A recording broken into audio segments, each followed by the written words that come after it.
చెప్పాలి. నాకు తెలియదు అది, ఎందుకంటే నేను మీడియాలో వచ్చి ఇంటర్వ్యూలు ఇస్తలేనను, మరి ఏమో నాకే తెలియదు. ఎందుకంటే నా పని చెప్తుంది, నేను పని చేసుకుంటూ వెళ్తున్నా, నేను పాటలు చేసుకుంటూ.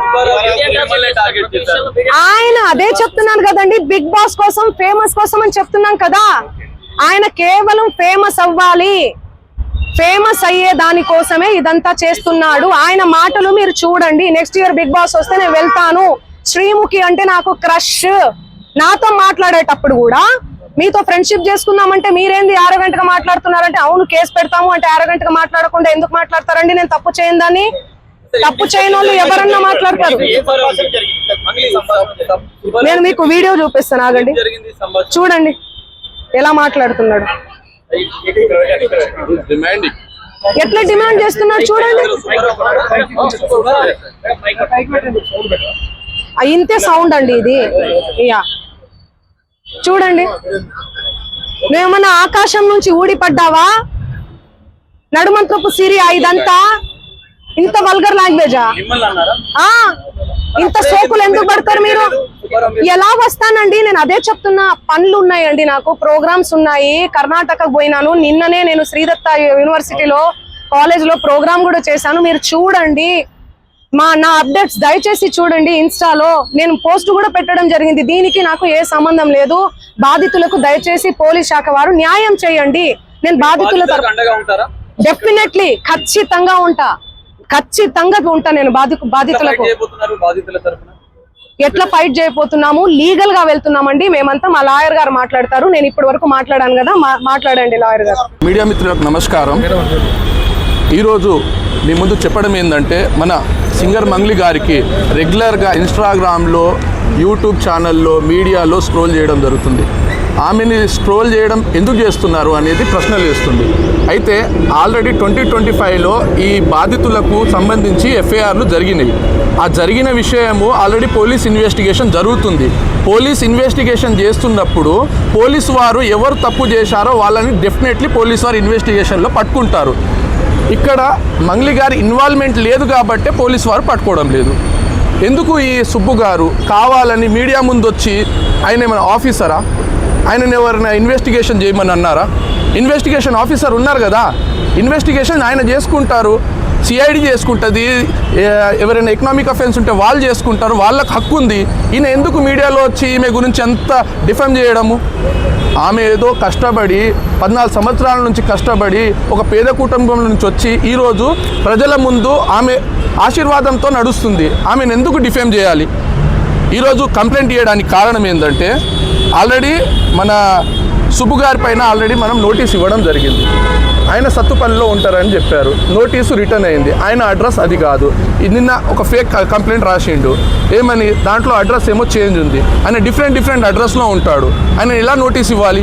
రిటర్న్ వచ్చింది. అదేవిధంగా ఆయన పర్సనల్ నోటీస్ ఇవ్వడం జరిగింది, వాట్సాప్లో ఇవ్వడం జరిగింది. ఆయన పైన డిఫమేషన్ కేసు వేయడం జరిగింది. మీడియా మిత్రులకు చెప్పేది ఏంటంటే, మేడం మీడియా ముందు రాకపోవడము ఆమె బిజీ షెడ్యూల్ వల్ల రాలేదు. ఆల్రెడీ ఆమె ఆల్రెడీ ఆయన పైన కేసులు వేస్తూనే వస్తుంది. బిఫోర్ ద మీడియా తను రాలేదు. అదే విషయం జరుగుతుంది. ఇప్పుడు ఆల్రెడీ మీరు చూడొచ్చు, ఓఎస్ నంబర్ చూడొచ్చు. అదేవిధంగా ఈరోజు కంప్లైంట్ చేయడానికి కారణం, మొన్న 22/3/2026 రోజు సడన్గా ఆయన పూజారి నాగేశ్వరరావు ఒక అడ్వకేట్ గారి ఆఫీస్లో తను ఉంటే మేడం గారు అక్కడ ఉన్నారు. ఆ విషయంలో ఈ కంప్లైంట్ ఆయన 10 లక్షలు డిమాండ్ చేశారంట యూట్యూబ్లో నుంచి, అదేవిధంగా ఈ ఇన్స్టాగ్రామ్లో నుంచి. తన ఏదైతే వీడియోని అన్నీ తీసేస్తానమ్మా, నేను ఈ రోజు నుంచి నేను రాను అని అంటే తను ఇవ్వనని చెప్పింది, ఇగ్నోర్ చేసింది. రాగానే ఫేక్ కేసు వేశారు. అరే ఆమెకు వేసేది ఉంటే అదే రోజు వేస్తుండే, కంప్లైంట్ వేస్తుండే. ఎందుకు వేయలేదు? ఆమె బిజీ షెడ్యూల్లో ఉండడం వల్ల వేయలేదు. ఆమె దగ్గర వీడియో ఉంది. ఆయన వచ్చి ఆ మీటింగ్లో ఆయన మేడంతో మీటింగ్ కూర్చోవడం అవసరం ఏముంది చెప్పండి? అంటే ఆయన ఏదో ఎక్స్పెక్టేషన్లో ఉన్నాడు కాబట్టి మేడంతో మీటింగ్ కూర్చుంటున్నాడు. ఆయన అవసరం ఏముంది? ఆయన బాధితులకు న్యాయం చేయాలి కాబట్టి పోలీస్ స్టేషన్ తిరిగి రాదు. నువ్వు డైరెక్ట్ మీడియా ముందు వచ్చి ఎందుకు న్యూసెన్స్ చేస్తున్నావు? మేడంతో డిఫేమ్ ఎందుకు చేస్తున్నావు? దయచేసి మీడియా మిత్రులకు చెప్పేది ఏంటంటే, ఆయన డిఫెండ్ చేస్తున్నాడు. ఒక మేడం గారు ఎదుగుతున్న జీవితాన్ని తను ఆపడానికి ప్రయత్నం చేస్తున్నాడు. ఆయన ఏదో బిగ్ బాస్ వెళ్దామని ఒక మీడియాలో చెప్పిండు ఆల్రెడీ. కాబట్టి అలాంటి వ్యక్తులకు కొంచెము మూమెంట్ ఇవ్వకండి అని కోరుతున్నాము. మళ్ళీ మీరు బాధపడద్దు, మీడియా కూడా 100% మీకు సపోర్ట్ చేస్తుంది.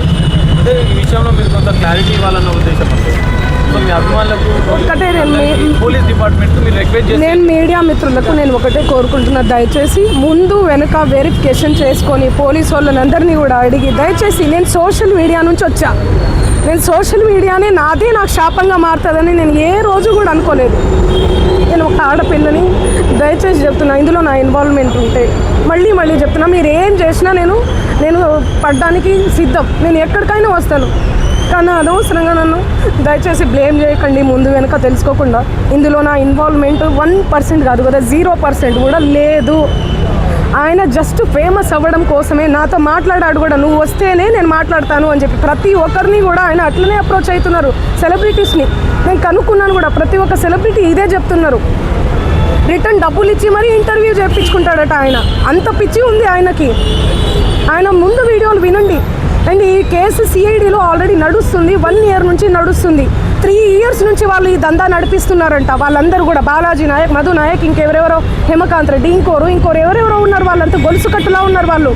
నాకు అసలు తెలీదు.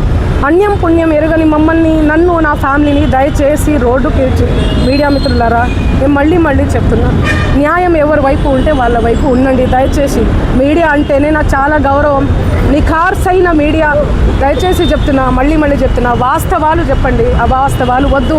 సడన్గా ఇట్లా ఏం తెలియకుండా ఎవరో వచ్చి నా మీద ఎలిగేషన్స్ వేస్తే దయచేసి మీరు పెట్టుకోకండి. ఎందుకంటే నేను ఒక ఆడబిడ్డని, గిరిజన ఆడబిడ్డని.